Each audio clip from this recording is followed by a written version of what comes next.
Tell me this story. It happened 48 years ago. 48 years How old ago. were you? 34. 34. Yeah, all right. Nearly out the door, but you're still here now. I'm I'll be here for a while. My father lived till 2 weeks of You were a 100. young man back then? You're a spring chicken, teacher. I went, the boss told me, would I take this year 6 class? So I said, okay, and on the first day, they were fine. So I got some kids to say the news. And the first girl said, she brought out a little part of a little bit of a paper, just a tiny little bit. It said that Jack Edds was the 1947 welterweight boxing champion. The fight was at Leichhardt Stadium. What was his name? Jack Edds, E-double-D-S. I've heard of that. I've heard of him, yeah.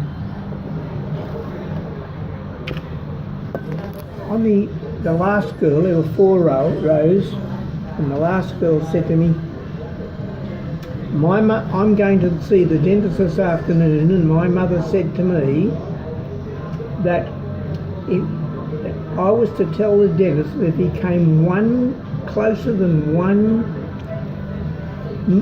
foot to me, he knows that it was feet and yards, I'm to dob him in and she'll be doing something about it. So I went to see the teacher next door. See, we had the leftover kids in year 6. The deputy principal had the A class. So I told her what had happened. She said, well, every time you see Mrs. Edds, she'll be wearing dark glasses. So I said, why? Yeah, I wouldn't have said that now, but I said, why? She said, because to hide her 2 black eyes. I said, oh. So I said, what about Christine? I told her what she said, about being 1 foot away, and I made sure I was 1 yard away from her every week. I never came closer than 1 yard to her. And she said to me, you better watch yourself, she said, because that mother's dangerous. The mother. So she said something. She said she's the smartest girl in the school. She's very clever. Really? But the deputy principal refused to have her in her class. That's why you've got her. That's another story, because she was a clever girl. Could you see she was smart? No, I'd only had them. They were only my second day. I didn't know much about them. Yeah. She was smart. Oh yes, very smart. Anyhow, we'll move now to November. That was the worst class I've ever had. I've had some bad ones, but that was the worst class. They were very hard. Anyhow, I used to have, if the kids gave me trouble, they would walk over and stand underneath a clock for 5 minutes. Just, that's how I punish kids. I don't use canes or things like that. So I said, Debbie, clock. So she started to walk. That's the girl with the father, right? She started to walk, and she walked out of the door instead of walking up to the clock. I said, where are you going, Debbie? She said, I'm going home. I said, you can't do that. She says, well, I am. She was only not a very tall girl. My boss's office was next to my classroom, so I raced in and I said, look, Debbie's gone home. She left the school. I told her not to go. He said, oh, I'm glad you didn't chase her. He says, good on you for not chasing her. We'll talk to her tomorrow when she comes back. So in the morning, there's a knock on my door half an hour before school starts, 8:30. School started at 9. And there's a man there with Debbie. I've got a bone to pick with you. He says, you picked on my daughter yesterday. What's your explanation? So I gave him the explanation, and then I told Debbie to get different books of her schoolwork out. Oh, you say, no, that's not too bad, that's not too bad. Like, she started off on 3rd grade work, and she was now doing year 5 work, and she's in year 6. That's ridiculous. But she improved a lot. See, when you can't do low grade work, you have to start them off, not just push them to do hard work. Gradually, you increase it. So he was happy with that. Then that she was good at tables, because all my kids are good at tables. So he said, I'm much happier with you. He said, I'm so happy, he said, and he gave me his phone number. I said, if she gives you any trouble in class, you ring me personally and I'll make sure she stops giving you trouble. Love that. In early December, I had some plays for the kids. I had a pirate play for the boys and Leftovers, and that was a comedy. And then there was an old-fashioned play, not old-fashioned, an very old play called The Spider. See, spider's called, as you know, not an insect, it's called an arachnid. Yeah, exactly. And the reason it's called an arachnid is after this famous play. Arachnophobia, maybe? No, because her name was Arachne, the Greek name Arachne, and she challenges, the goddess challenges her, it's only a play, challenges her to a weaving contest, because this girl, Arachne, is the most amazing weaver, and of course she's got some boasts that she beat the goddess, and the goddess says, you're a great weaver and you'll be weaving forever and ever, and then turns her into a spider. That's just a play. And Debbie, that's Ed's daughter, she has a small part. There's only 4 kids in the play, and she was like a little handmaid, and what she had to do was real good. So he came up to me and he said, oh, my daughter, I was so proud of her. She did such a good, and she did a fantastic job, small though it was. The following February, early February, when school hadn't started long, my boss comes running into me. He's got a paper in his hand, because he used to walk or run up to the paper shop every lunchtime to get the paper.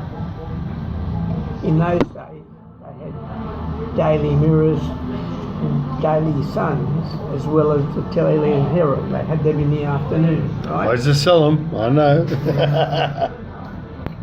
He's got the, I think it was the Daily Mirror he had. I'm not sure, but it could have been the Sun. He says, look at this on the front page. Man walks into hotel and shoots dead patron. Police looking to interview Jack Edds to help them with their inquiries. And the next day, the boss comes running to me again, and it says, man who killed patron rushes back to the hotel and shoots and severely wounds a witness. Police grab Jack Edds and are investigating him for the murder, and my boss said to me, well, lucky it could have been us. Yes. You got life. You got life? Mate, what have you done to that girl? You know, that girl could Well, have been she left anything. the school. She was now in high school.